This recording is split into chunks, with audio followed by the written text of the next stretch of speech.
We are here to be conformed to the image of Jesus Christ. That's why you're alive. You're not alive to get a bunch of nice stuff and party. Right. That's not what this world's all about. You're delusional. You're freaking psychotic if that's what you think. Yeah. You're literally living in La La Land. People in heaven are laughing at you. The same way if you came out of like the club scene. Yeah, right. And you look back at those pictures of you at the club and with your tongue out and you're partying and you like, oh my gosh, I can't believe, look how stupid look at what a wretch I was. Look at how lost. Okay. Well, you got the Rolls Royce, the mansion, and the freaking driving around, flying around, thinking you're something. That's worse. You're 100 times more lost than the dude at the club.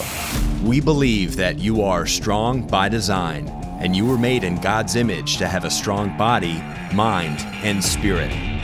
You're listening to the #1 strength and health authority podcast in the world. So let's get ready to unlock your potential and transform your life in today's episode. Remember like Jim Baker? Yeah, and he had Jim like Baker. a huge empire. Oh, of course. Well, I remember him and his wife. I remember skimming through like one of the goofy Christian channels, right, on public TV back in the day. And I remember seeing him. He had his own show. This was after his prison sentence. And he had his own little show with his wife. And I remember thinking to myself, that is pathetic. Right? I held it in disdain, contempt, right? What I admired, right? Whether, even knowing that it was whack, was the empire. That little show, for all I know, was totally legit. He may have had complete transformation in prison and came out, and now he's perfectly content doing this little show, helping a few people here and there. That's not something most high-performing entrepreneurs sign up for. I didn't sign up for it, except for I did when I gave my life to Christ. So if you're confused about what's happening right now in your life, because you still got your nice stuff, maybe the money's still there, or maybe it's slowly starting to fade. I want you to think back to the moment in time where you gave your life to Jesus Christ. That's what's happening. He's collecting his dues that you committed to him. What did we commit? We committed our life. We chose to die for him. And so when he was on the cross, all these masks, all these personas, there's the false self, the shadow self, there's another word for that. It's called sin. It's called the old man, the old nature, the flesh. It's called sin. It's actually called evil. And Christ was on the cross and just bleeding all that evil, all our sin, all our masks out, right? And so the pain that a high-performing entrepreneur is feeling as they have everything they want and it's not enough, okay, well, who am I? I mean, that's what did me in. Right. I could not figure out who I was outside of all this stuff. And then when I would go try a new business, it didn't work. And that's what happens. When God's about to promote you, stuff stops working, right? And you experience a taste of the cross. God applies the cross to your life, and you have to endure that for a bit as he proceeds to set you free from the most demonic world system this world has. Man, I just bit my tongue. I wonder why. That's interesting. That this world has ever seen. Yeah. The most insidious. Rewind 200 years. People knew right from wrong. Oh, sure. Good and evil were super clear. Yeah, well, it was the founding of our country in the late 1700s, right? Industrial Revolution. Yeah, I know. Mid-1800s changed Nobody everything. knows what. That's exactly right. Mid-1800s, the theory of evolution was produced. You know what else was produced that same year? What else was published? The first self-help development book ever by Samuel Smiles. It was called Self-Help. And within 50 years of that, between mid-1800s and 1900s, they really started to pull God out of everything. Well, you got Nietzsche proclaiming God is dead 5 years after that. Yeah. And so you've got this new world order where the previous system... The me world order. That's that nice. I like that. I'm stealing that. The old system of where growth and success was measured in sanctification and salvation. That's how success was measured. Rewind 200 years and back. So you're talking like 5 grandmas maybe. It's not that long. Right. The measure of a man was his character, was his morality. It wasn't his self, like... How many sheep he's got? It wasn't his self, actualization. It wasn't his, right? It was his self. It was the exact opposite. Close to self-deprecation, right? That's even the early 1900s. If you see little video clips, you're going to see men who are like extraordinarily humble. I mean, very humble. Humility is such I think people are It's a lost art. It's a lost art. Yeah. It's when you see it, it's so appealing when you see it in other people, in other men, but it's a rarity. Yeah. And it's really rare to find somebody that has today's world, a high level of success, who's super humble. I feel like you're pretty humble. Well, but I'm also not super successful. No, but I was going to say this earlier. I was going to say, it's funny is because not all of us are designed the same way, right? You define success. Right. Right. But I was never driven to the point of like achieve more money, success, material. That's because you were the youngest child. You ever read birth order books? The baby. It's never the baby. It's always the firstborn. Always the firstborn? You know, every U.S. president besides one, was a firstborn. Really? Every star pro athlete, they're all firstborns. Yeah. Interesting, huh? Yeah. I didn't. Do you know why? I just realized epiphany, possible download. Go ahead. Because they're freaking selfish. Yeah. It's all about me. Because for the first couple years of their life, they got 100% of their parents' attention. Everything revolved around them. And so how do you get out of that programming? Wow. That's a download. Yeah. Clip it. That's awesome. It's certainly... Every podcast I do, I get like one new thing. One new nugget. I get one new piece. Well, it makes perfect sense to me. So it's actually a very good thing, a benefit to me that I didn't have to endure that kind of... I believe so. That unhealthy drive. I believe so. Now, but that being said, God is so good, man. Oh, yeah. He's going to use... I've had this, everybody's got their different types of suffering, right? But I had to have whatever type of suffering that is when you're a high performer who's got to get knocked down in order for God to do anything good with, right? Yeah. As soon as I said that, I knew I was going to lose my train of thought. I'm like, what are you even talking about, dude? You had said something to me prior to us talking right now that physical fitness, your focus on your physical health, your fitness, your training, your exercise, that saved you during this dark season that you were having. Why is that? Should I spit out this dark season so I can finally get the story out? Please. I still haven't, let me make it really fast.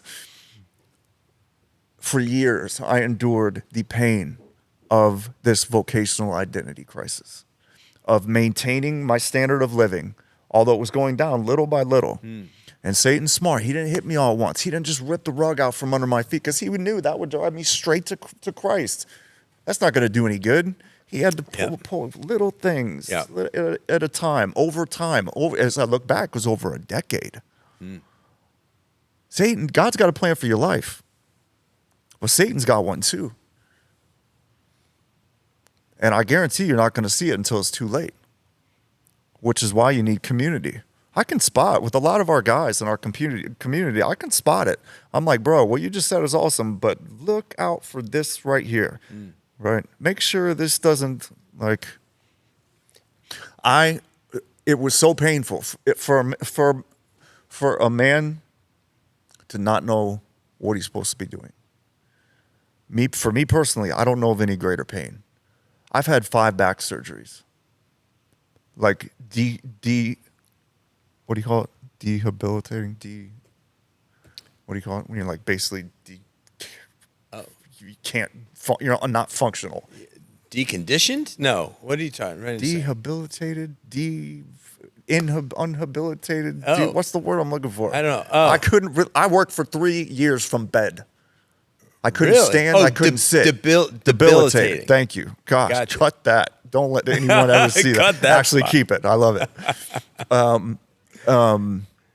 Yeah. So that you're talking about 2013, 2014. Wow. For the Just second to last back surgery. Physically, just First back surgery was 2009. So 2009 kind of marks the year where Satan started chipping away little by little. Bro, my ego, my persona, my world, the beliefs that I had ingrained, my physical fitness, it was just through the roof, man. I was obsessed with success. I was obsessed with personal growth. I was obsessed with learning but what was I really trying to do? What was I really doing? I was trying to be God. yeah. You also probably were enjoying the accolades and the reception from other people. Maybe the perception. Yeah, I mean, there was definitely some significant stuff in there for sure. Yeah. Right. But the one thing that was different about me from a lot of guys who were in that world, the success system is. I'm going to come up with a better name for it, but they want the awards. They want the, I never even had a sports car. So that wasn't it for me. I had a nice car. I always had a 7 Series BMW, but I would just have them like new leases, just send it to me. I was never, and I really enjoyed it and I really appreciated it. Right. Right. The pain of not knowing who you are or what you're supposed to be doing. The pain of having gone from loving your work, and I genuinely loved my work. I was also helping a lot of people. Yeah. Having their own success. That, and I was even bringing them to Christ. I was doing a lot of stuff, really good. You felt like I am doing some good stuff 100%, and I was, but maybe not from pure intention. Right. And my intention is still not pure, but neither is yours, and neither is anybody's. Sure. But I've moved to I'm way closer, right? You could see it for what it is. There's an awareness to your life now that wasn't there. Like way more. That pain, having gone from having this like superpower, where everything you do works. You got the Midas touch. I was going to say the Midas touch. Everybody's attracted to you, and everybody wants to be around you. And when that all goes away, the pain is so unbearable. Those 5 back surgeries, those 3 years in bed, I would prefer that. I would prefer even my dream was to be a full-time musician. I had to deal with Atlantic Records. My second back surgery killed that dream. Okay, big deal, because I had other things going on. What was your specialty in music? Singer, songwriter, guitar. Okay. Yeah. I would prefer that physical pain over this pain. And it's a pain that just about every single successful, I deal with Christian entrepreneurs, but every successful entrepreneur, just about more Christian than anything, right? Because somebody who's a successful Christian, they're also a Christian who is successful in business is probably also successful spiritually. Meaning, yeah, he might be checking off all the boxes, but at least he's doing it, right? And most of them are not doing it legalistically. I think they mean well, right? You're going to be miserable. If not now, then at some point, right?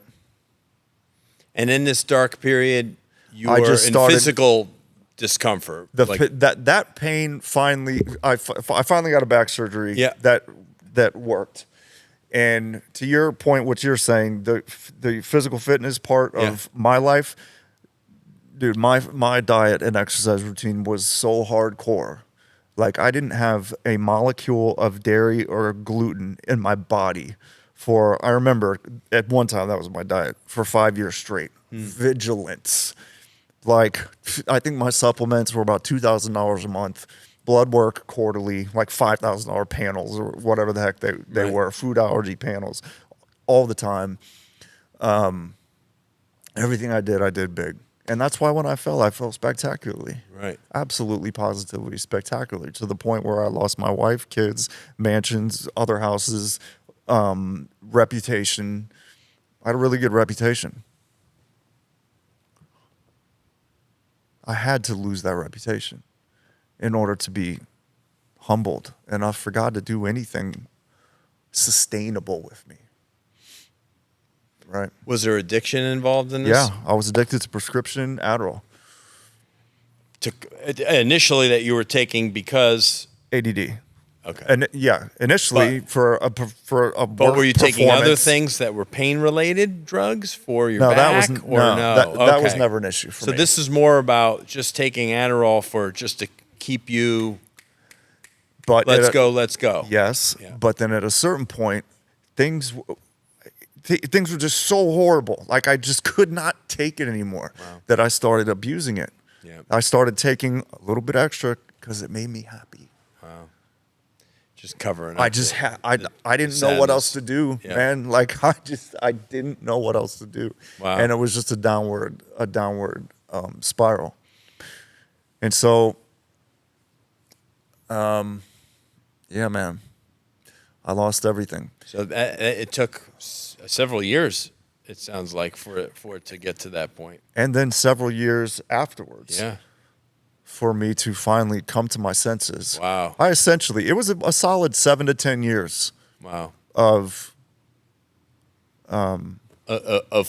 falling, of hitting the bottom, and of starting to climb back. A solid out. 7 to 10 years. I literally kind of lost my mind. Like, it was a King Nebuchadnezzar moment. Wow. The Lord even confirmed that to me.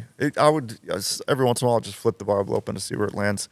It would land it on the story of King Nebuchadnezzar so many times. It's just not even funny. Yeah. Daniel, yeah. I mean, and in other spots, but I actually read Daniel not that long ago. King Nebuchadnezzar, he was proud. Oh yeah. He looked over his kingdom. Oh yeah. Comeback Kings. That's my brand. I actually live over UT, which looks like a castle. Oh yeah, it does. Yeah, University of Tampa is beautiful. It's very interesting looking campus. Looks like a castle, man. Yeah. That's how it's part of the reason. That's part of how God confirmed to me my brand, my life's mission. And you reside in downtown Tampa, don't you? Okay. Yeah. Very cool. I point that way because that's where it is. Yeah, it's over there. From where we are, people are like, "Why are you pointing?" King Nebuchadnezzar looked over his kingdom and said, "Look at this kingdom I built." Yeah. Right?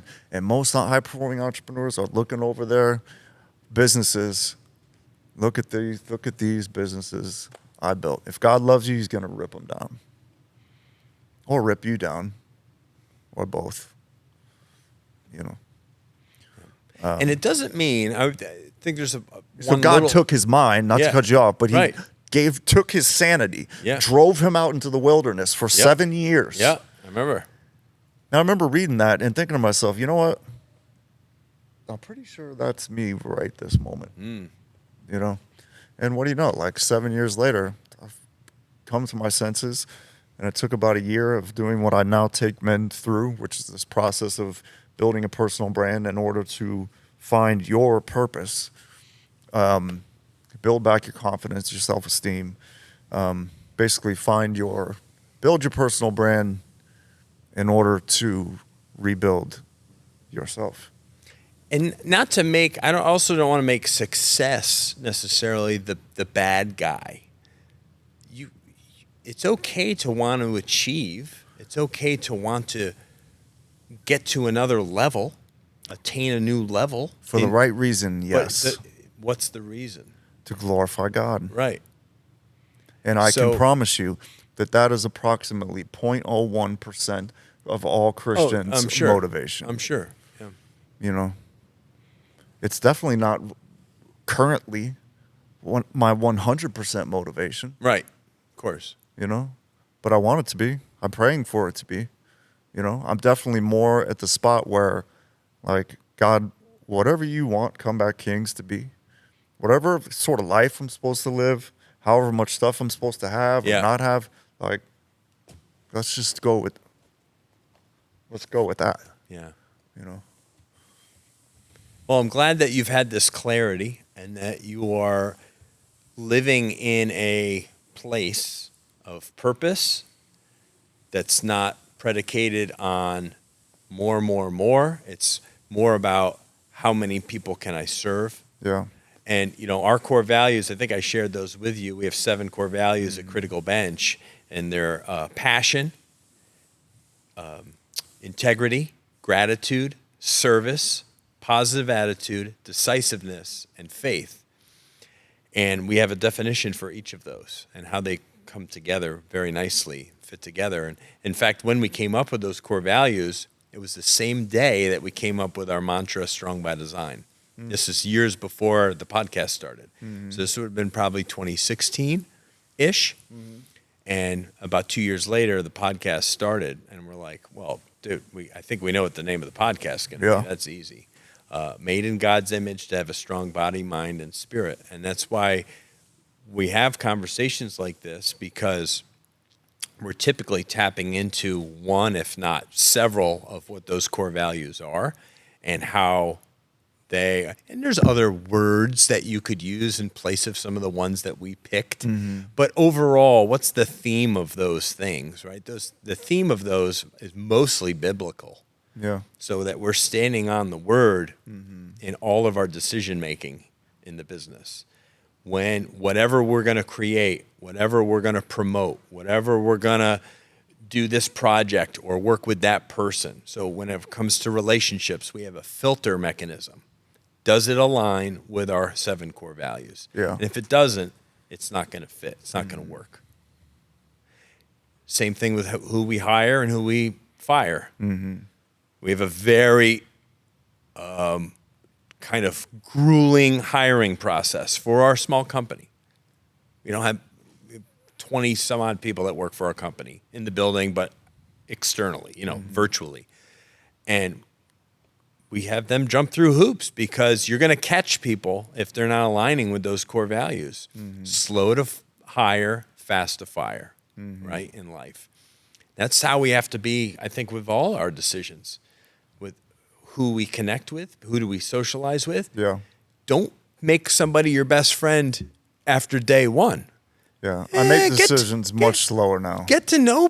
Yeah. I used to make very fast decisions. And they're rash. That's why it's rash decision making, and most of us operate that way because of the fast pace of life. Not anymore. When you take a hit at midlife, and if you come out the other side, and a community of mentors that's how you make it through this. Yeah. You move much more slow. Everything goes way slower. I feel like I'm in a freaking slow motion machine. Well, and you see things for what they are a bit better. Right? It's like you have your Jesus glasses on or something, or it makes things clearer for sure. You see superficiality much easier. I'm sure you were exposed to it and saw a lot, but overlooked it or didn't care or didn't even recognize it. But now, when it's there, I think you probably spot it pretty quick and be like, You're not telling me everything, or I don't know if you're the right person for this or whatever, right? I mean, it's just, I am about as real a person as it gets because I don't hold back from things I feel, things I think. I'm like my mom. Yeah. You know exactly what I'm feeling in the moment because I'm just going to tell you. Yeah. Or you can see it. I can't hide it. And I think it's a very healthy way to live, but I think most of us don't live that way. Yeah. We have that mask, that facade that we operate in. And I got to rewind to hit a couple of things you asked me that I got Sure. sidetracked on. No, that's okay. You asked me about health and fitness and whatnot. I don't know how I got sidetracked. Well, you started to allude to that your diet and your exercise became like a god. Yeah. All right. Well, once again, God brings good out of that. I went into this season. Everything that you do, you got two basic seasons in life. You've got your first half and your second half, right? And then in the middle, at halftime, is hell, right? And you're either going to make it with your heart intact, with your heart still alive, with desire still burning to this second half, or you're going to just get burned up and just slow coast, fade. Coast through life. Or like is becoming more and more common, you're just going to end it all. Which for men, the numbers are going. Yeah, so I guess there's three things that can happen. Three options. Everything you do in the first half of life is your supply bag. It's your energy packet to make it through Hell Week. Or now that I'm kind of seeing this, I'm like, okay, I could actually maybe turn this into like an actual. You've got like this Hell Week to get over to get to the promised land, right? You've got the wilderness, right? You've been in Egypt, right? Egypt is works. I do good to get good. Or Rome. Right? The wilderness is I go around in circles doing my best to follow God. I have no idea what's going on, and everything is just horrible. That's the wilderness. Yeah. So I'm trying to use a biblical analogy here, which is just now coming to me. Definitely takeaway number 2. And then the promised land is where I'm slowly moving my way into, which is where instead of Egypt, do good to get good, right? You are just good, right? Instead of stressing, striving, grasping, grinding, you are just receiving and resting and trusting. Instead of leading, you are following.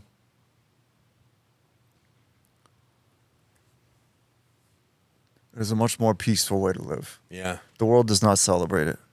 It looks weak, which is why most men, they have no desire to go there. And it doesn't even matter that peace, the peace they're actually really wanting, kind of, is waiting for them there. Yeah. The world system is set up to make men who move into the spiritual dimension of their life look weak. Women do not want their men over here. They don't. They celebrate the guy who's dominating in Egypt. That's what's celebrated. Sure. Yeah. That's the system that I have unplugged from and dropped out of. Yeah. And I'm over here trying to tell both people who are in that Hell Week, keep going, man. Just, trying to give some guidance, some structure, a frame of reference to even know what the heck it is that's going. That they don't know. They don't know what's happening. I didn't know what was happening to me. All the rules changed. All the rules of the game changed in the wilderness. Right.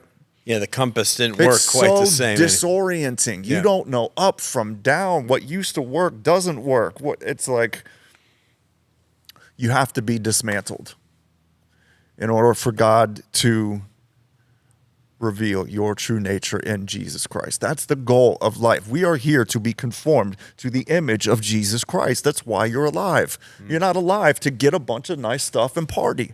Right. That's not what this world's all about. You're delusional. You're freaking psychotic if that's what you think.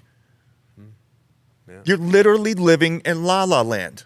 People in heaven are laughing at you. I believe it. The same way, if you came out of like the club scene, right, and you look back at those pictures of you at the club, and with your tongue out and you're partying, and you like, oh my gosh, I can't believe, look how stupid look at what a wretch I was. Look at how lost. Okay, Well, you got the Rolls Royce, the mansion, and the freaking driving around, flying around, thinking you're something. That's worse. That's worse. You're 100 times more lost than the dude at the club. I feel bad for you. At least, usually, the dude at the club, and you're weak. There's a youth element attached to that, which you're still discovering yourself. You're not even a grown adult yet. Solomon and Ecclesiastes, he gave you an out. Enjoy that when you're young. Yeah, it's not gonna last long. Right. Yeah, if you're still doing that in your 30s, bro, let's go. Grow up. The guys online who are putting men down and man up, and it's just the cars and the houses. I mean, I kind of used to do that a little bit, but just not how it, like the Andrew Tate type of stuff. Yeah, sure. Man, like honestly, to me, those are the weakest dudes on the face of this planet. Well, it's all about them. Yeah, it's just weak. That selfish existence. It's like, it's laughable to me. It's look at me. Look how cool I am. Don't you want to be me? Would you rather be a caricature of a character, or would you rather be a character? Would you rather have actual character? These men who are online just calling men freaking. Am I allowed to use bad words? I don't know. You can use those. You're a pussy. You're a pussy. Man up. You suck. What are you doing? Right. Freaking. You know who I'm talking about. Yeah, no, I hear you. I that stuff turns me off very quickly because I see it for what it is. It's just an act. It's the way you're marketing yourself. You're trying to sell your thing. You're tough. Don't you want to be tough like me? Don't you want to be a real man? All that stuff. A real man. If I want to see a real man, I open up my Bible right on my desk, or try to find his God's. Jesus died with nothing. He had the clothes on his back. That was it. But he had everything. I mean, but he took a serious beatdown for us. Yeah, he did. And so that's what we're out. That's what we do. To serve other people. That's another way of saying dying for them. Yeah. Every time we serve somebody, that's a piece of our life that we don't get to have. Except for we do, because it comes back to us times it's funny, like a million, right? I think people, we've referenced a few times 100, 200 years ago, I think conversations were probably much more open to talking about biblical things, stories, experiences. What can we learn from that parable? And then since they started ripping and pulling, extinguishing God from everything for the last 100+ years, those conversations became fewer and more uncomfortable. And until just maybe in the last 5 years or so, there's been this kind of resurgence of people finally being willing. That's right. To talk about Jesus. Starting on social media, ironically. It did, yeah. But it's refreshing to see that people are being bold. Yeah. And, we've been bold since 2018, being willing to talk about things that make some people uncomfortable. And we're not looking for millions of downloads on this podcast. We're looking to serve people in a way and give back to people in a way and have a ministry attached to our business that we weren't able to do with our products and programming on the fitness and health side. But we felt like there's more. Like we wanted this podcast, and this podcast has largely been a real big, more of a spiritual side of the business than anything else. Albeit we have fitness conversations, we have holistic health stuff that has nothing to do with faith. We're gonna have to circle back to the physical fitness thing again. I haven't said it yet. Okay, we'll close. This will easily be part 2. We're in part 2 for sure. But okay, so go ahead. Tell me more about the physical fitness. This is for. I know that your audience. You got to close the loop. Okay. Yes, I got you. I do, but also I know that your audience is into physical fitness, and they are one of the most important things. I came close to death a number of times. If I would not have gone into my season, and you never know when your card is going to get pulled. You never know. God brings all his sons through the dark nights of the soul, through trial by fire, through the valley of the shadow of death. It's just a matter of time, right? Mm-hmm. It's like Pilgrim's Progress, right? Suffering and then some respite and then back on the trail. The pit of despair. Mm-hmm. And then it's just a matter of how intense is it going to be? Well, you never know when it's your time. And so while you're on the mountaintop, prepare, right? Save your money. Get physically fit, right? Memorize the Bible so that you go into that thing as strong as it gets, right? If I had not been as healthy and strong as I was, if I had not had as much scripture memorized as I did to be able to just recite it over and over in the darkest nights that I had, I would be dead. Wow. I would be dead because, dude, there was years where, bro, I was homeless for all intents and purposes. I was living on the floor of my friend's vacant home. That's how much I lost. I didn't have a dime. Wow. I had no transportation. I went from a mansion and private jets to nothing, literally. I didn't even know I'd lost my mind. I was manic. Nobody told me. I didn't know. Wow. Lost everything. Lost my reputation. Comeback Kings came about because my friend who owned that vacant home, who let me sleep on the floor, owned a Christian collab co-working space where everybody, they were kind of doing Bible studies like we're doing at Comeback Kings. They were all helping each other build each other's brands like we're doing at Comeback Kings virtually. And they were all supporting each other get through. It's just like, I might as well hit the lottery for a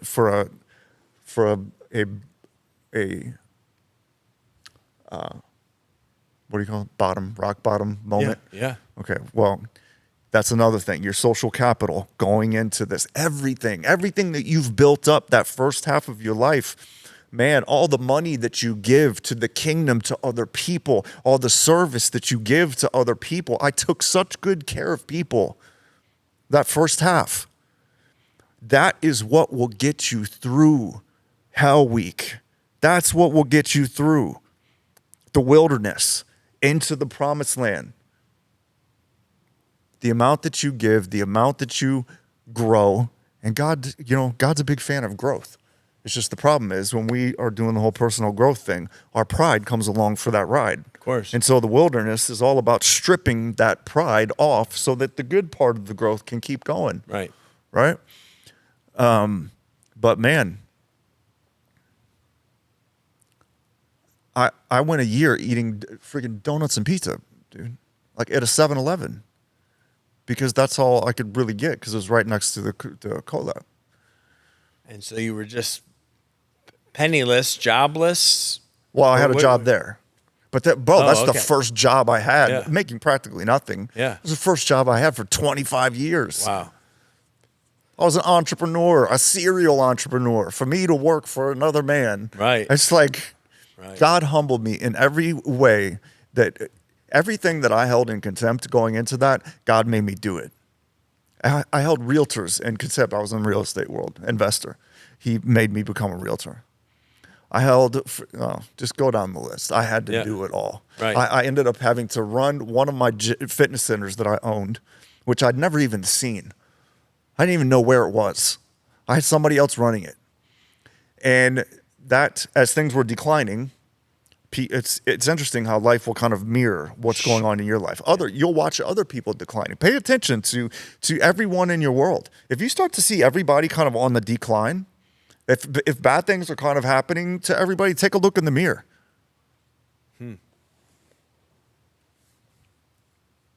When I'm doing good, everyone around me flourishes. I watch it happen. I'm paying attention. Start paying attention, man. Like, pay attention to your life, study people. Right? So you can act in accordance with nature, with truth, with reality, in a way that makes things better for you and other people.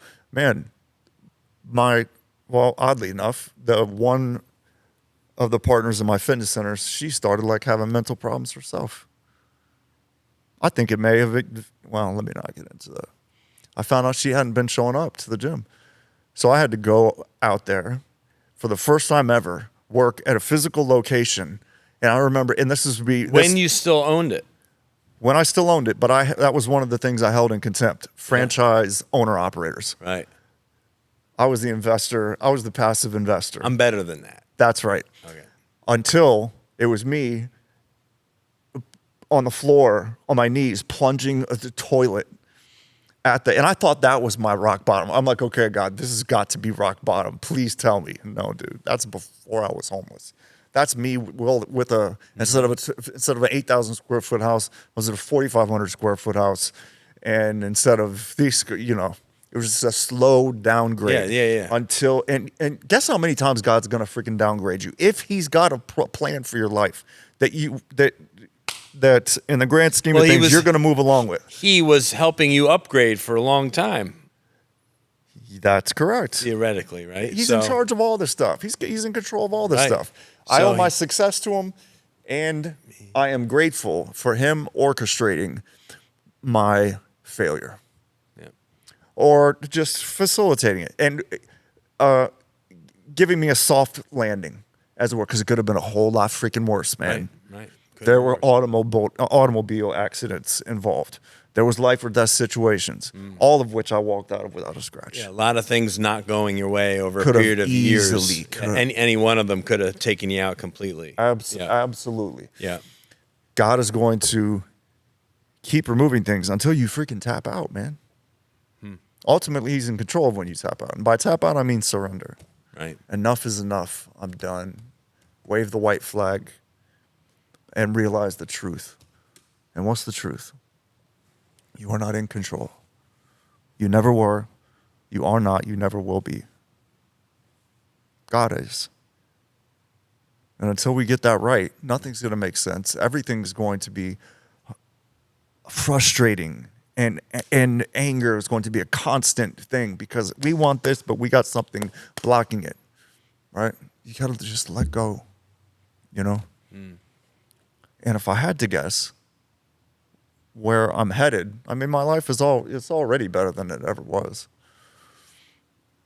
Just not in a worldly sense. Yeah. Well, I think there's a lot to be said for a simple life.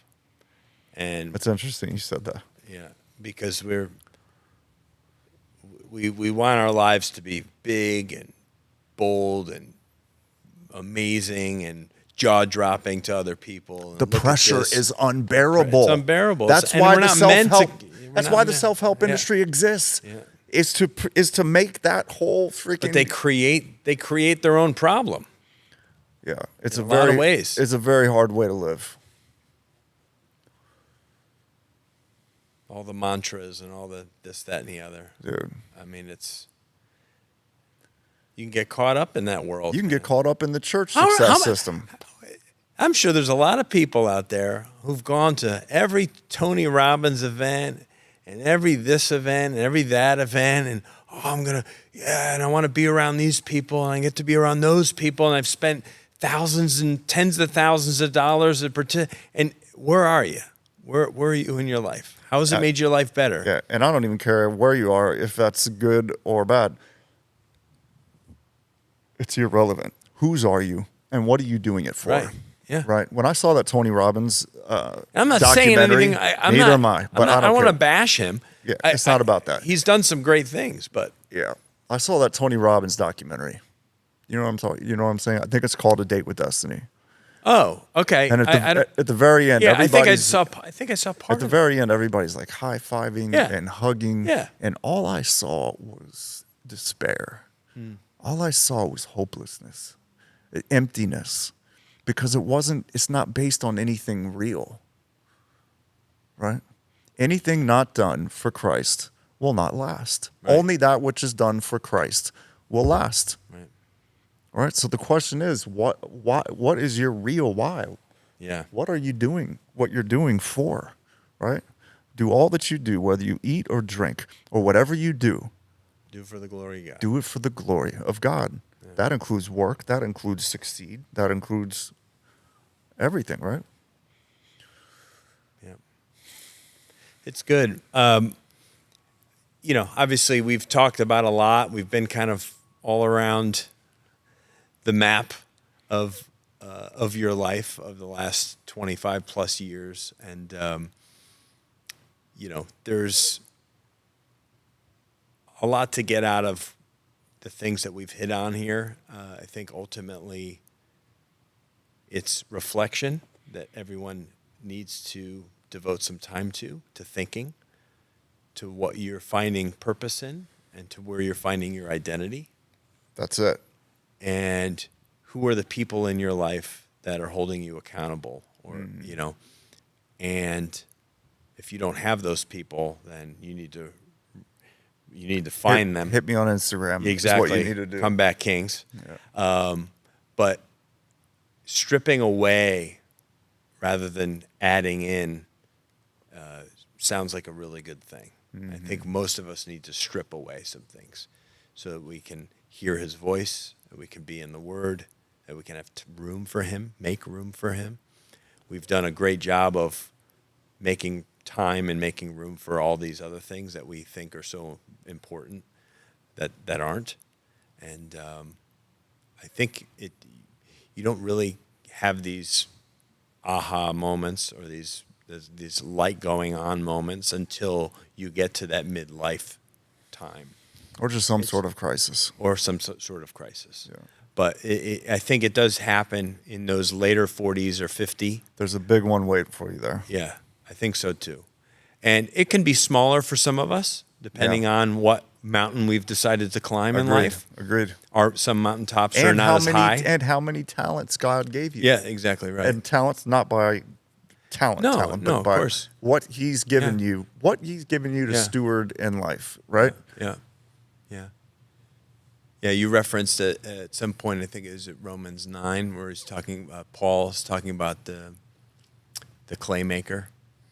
And who are we as the clay to question the Claymaker, what he's doing with the clay? I didn't reference that, but I love Romans 9. I know what you're talking about. Okay. We as God's creation, who are we to argue or debate with him what he's molding us to be? Some clay is used for noble uses and some for common uses, but they all still matter. And Agreed. It looks different across the board, and it's okay. Some of us are meant for bigger things, and some of us less things, but it doesn't make it any less of a important or valuable. I agree 100%. Everything used to always have to be big for me. Yeah, right. It had to be the absolute. Had to be the biggest. The best, the most expensive, the nicest, the most glamorous, the jaw drop moment, right? Yeah. Well, and for me, I had like an extra dose of that. Right. Yeah, right now, you know what I want? What do you want? Food. We're gonna go eat. That's fine. Oh, well, I'll pray us out too. I just want to, I want a stable life for my daughters that they respect. As far as my personal, it's a good thing to want. As far as my personal, I also want to help everybody come at Kings and whatever. But as far as what do I want for me, and maybe a 7 Series BMW again.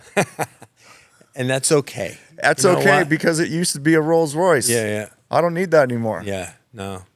I know what you mean. And it's okay to want some nice things. I've always appreciated beautiful things. Yeah, sure. But for me, it was only 2 things that was really a big deal. Right.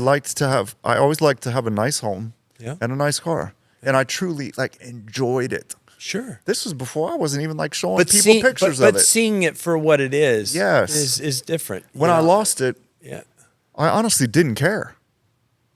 I might have cared for a month. The first one. Losing the second one, I cared a little bit more. Okay, let's not get into it. Let's not get into it. But I like that. you've said a lot of important things, certainly. And I know our listeners have gotten something out of this, and hopefully there's some reflection that comes from it and some evaluation that's necessary for all of us in life. Material things aren't bad. Let's put a caveat on this. No. Material things when they are not become bad. idols. That's right. It's a matter of identity. Who are you without those things? That's right. And are you waking up every day trying? Is your goal to get those things? That's the problem. Yeah. The problem is not nice stuff. God's probably gonna. If I already have nice stuff, right. The condo I'm in would probably sell for around $2 million right now. Nothing wrong with it. No. Right? God gave me a great deal on it, like an incredibly good deal. It's an issue of identity. It's when materialism, consumerism, meism comes into play. That's when you have a problem. Yeah. Right? Yeah. God made Rolls Royces. That's right. I don't know. What do you do with that? What do you do with that? He made a car that looks pretty cool and the door opens the opposite way. You know, what are you going to do? You know, it's, I've only sat in a few. I've never owned one.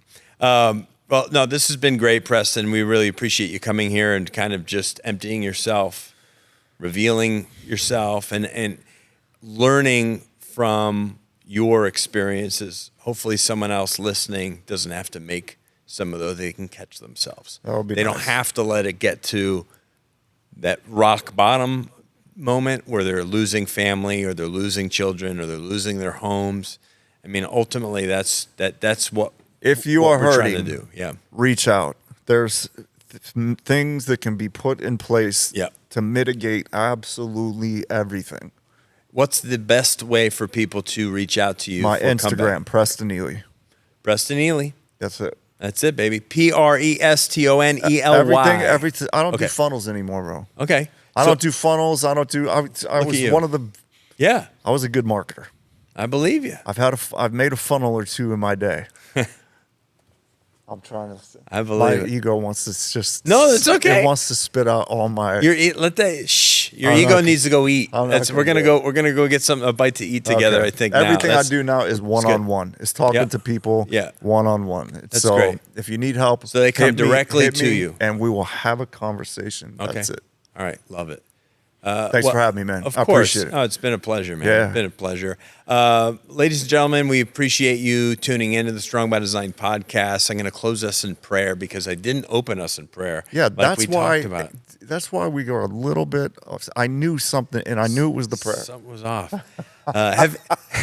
Heavenly Father, we just thank you for this time today. We thank you for our listeners. We hope that our words and sharing our experiences is a benefit to you, and that you're able to make those decisions that prevent you from the loss or the some of the misfortune or missteps that Preston has made, that you're able to use these